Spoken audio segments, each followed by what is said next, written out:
GJA and Chief of Defense Staff agreed to throw out case of 2 journalists assaulted by military officers as they smoke the peace pipe. As far as the media are concerned, what happened on Independence Day has been consigned to the dustbin of history.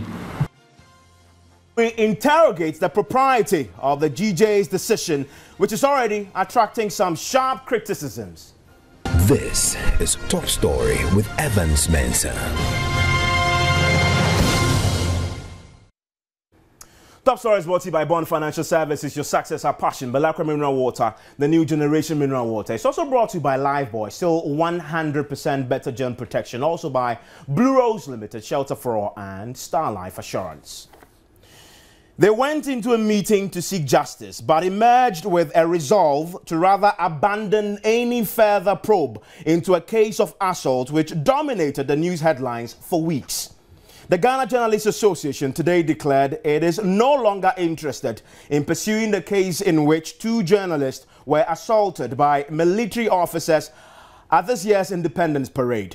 The association announced its decision following a meeting with the Chief of Defense Staff this afternoon. Now, the meeting follows public outcry, which greeted a military inquiry that exonerated the accused officers. Now, even though reports say the journalists were slapped and electrocuted, the military hierarchy cleared its officers of any wrongdoing. This is GJA President Aful Money speaking to journalists after a closed-door meeting with the CDS today. The CDS has apologized profusely to the media in general and the victims, and they in turn also accepted the apology in good faith. As far as the media are concerned, what happened on Independence Day has been consigned to the dustbin of history, and it also serves as a learning curve for the 2 sides to bear their minds on how to scale up their relationship. We are living here fully emptied of any bitterness about the incident and drained of every shred of outreach which provoked the media backlash. We appeal to our people, please, total ceasefire on media front. Please, yes, down all your tools, all your weapons, because we are living here fully happy that we can look forward and be proud of military-media relationship. Now, the CDS Rear Admiral Matthew Kwashi had earlier revoked the first military report that exonerated the accused officers. Listen. Yes, the pen is mightier than the sword, but the pen together with the sword is mightier than any one of the 2. That the pen together with the sword is mightier than the pen alone or the sword alone. The 2 of us, if we work together, we will get better results. The report that came to you, I will call it a misnomer. And I am declaring that report null and void now. Now, joining me on the line right now is the president of the Ghana Journalists Association, Aful Money. Thank you, sir, for your time here on Top Story. You say that this case, to use your own words, has been confined to the dustbin of history. Now, why are you no longer interested in pursuing this case of assault against 2 of your own members? We are totally convinced that the military meant every word which was uttered by the CDS. He spoke with such candor and sincerity, and he sounded so apologetic and repentant over the incident which happened on Independence Day in the full glare of the public. We believe that to err is human. In fact, we share Alexander Pope's philosophy that to err is human and to forgive divine. So we, after that opening remarks, that the report which provoked ferocious backlash from the media and other media consumers, the tone was set for a frank discussion, for open discussion free discussion. We it came from our heart, and then we spoke openly, and he apologized, and we felt we had no option than to take the apology and then demand compensation for the victims of the brutality. And they readily also agreed to replace the camera and then look at other ways to compensate the victims. Okay, before you went into the closed-door meeting today, this is what you told journalists. Listen. Anki Asaridonko, Openi Walk in Central was one-sided because the end of the molestation not contacted. Their side of the story was not captured in your report, and we say outrightly that it was a one-sided report which provoked a very ferocious backlash. So our mission is simple: to listen to you. And we believe at the end of it all, we will leave with the contentment that justice will be seen to be done to the perpetrators, to the victims of that perpetration of barbarity. Your own words were that the justice may be seen to have been done. Now, is abandoning any further inquiry justice for those two journalists assaulted by the military? There can be no reconciliation without justice. In fact, we went there with that stand, unshakable stand, and we were assured that the military will use their own disciplinary structures to deal with the perpetrators of this brutality. That assurance was fully given, and we had every cause to believe that, yes, within their own confines, they were dealing with the issue. This was one of our demands, and it was met.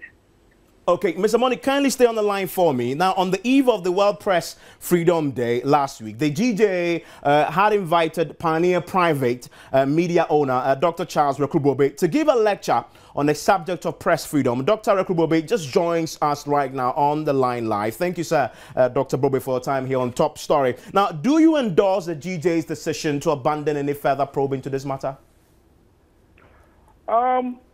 It's unfortunate, but then it's the outcome of an unfortunate process. First of all, it should never have been a situation where the armed forces should investigate itself, because there must be, in the media, laws that govern all of the conduct.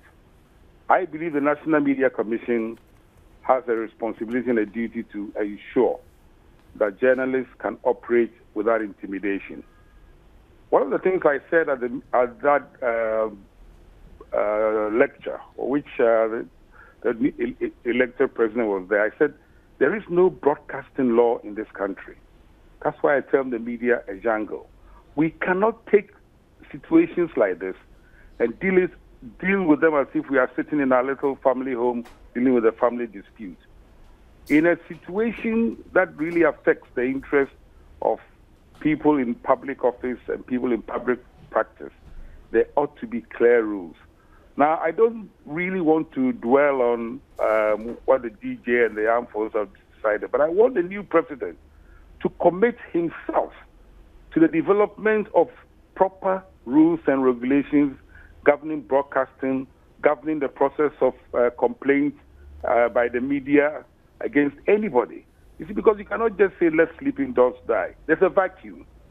Something has happened. The army says the report is dead. The GJA says nothing is going to happen. The people assaulted are probably too scared to take civil action against the individual soldiers. But the lessons that must come from this is for the GJA not to talk about assurances by the armed forces, but to talk about working towards ensuring that proper rules and regulations, a proper complaints procedure, that these are all established. And in the final analysis, if these do not yield a desired result, then what happens is that the individual as a citizen of Ghana has a right to go to court for redress. That's the kind of language I want to hear. The GJA's reputation is on the line. If it's not seen to be fighting for the greater interest of the media in Ghana, it will become a moribund organization. Mr. Money, aren't you rather endorsing impunity here by going into a meeting with the CDS, coming out to say, well, we are no longer interested in pursuing this matter, when clearly 2 of your gentlemen have been assaulted? You accepted an apology, assurances that compensation should be paid. Won't that encourage impunity? That others who say, well, we can go ahead, be journalists, and after all, we can just apologize, pay compensation, and that will be it? Not at all, ever, because, in every situation, the situation factors and contextual variables to determine what you should do at every point in time. So ours is to offer situational leadership, and the situation demanded that not exactly to capitulate to pressures from anywhere, but to reason with the armed forces. And one key condition which disabled the arsenals we sent to the meeting was the assurance of, in fact, we are made to understand that disciplinary measures have already, are already in process.